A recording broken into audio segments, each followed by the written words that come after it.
Na direita, domina, pedaço da marcação, dois apertando, ele tentou cruzamento, a finalização, gol!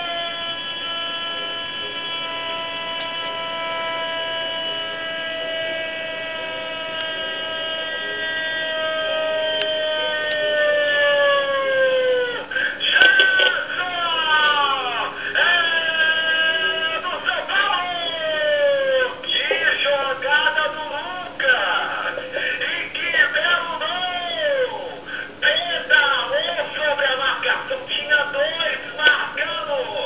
O camisa 7 São Paulino. Viu o Jackson em grandes condições. Passou pra ele.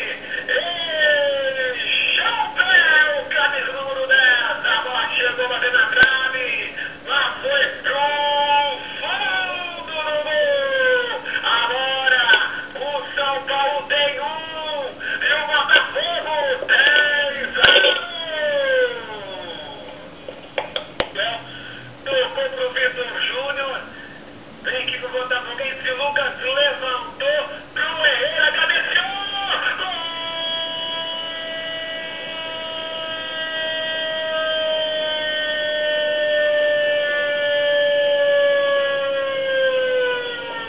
É do Botafogo. Acabou de entrar o jogador argentino. Recebeu um belo cruzamento do Lucas, cabeceou.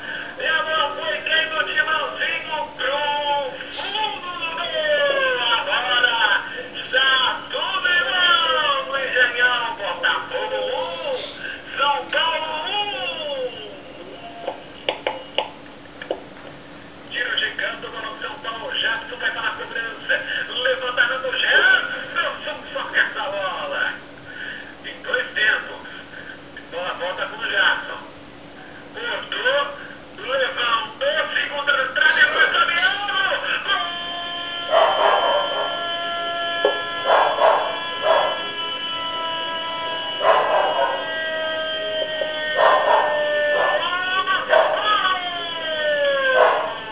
Luiz Fabiano de cabeça. E a bola desviou no Brainer. Acabou enganando o Jefferson. Agora o São Paulo tem 2. E o Botafogo tem 1.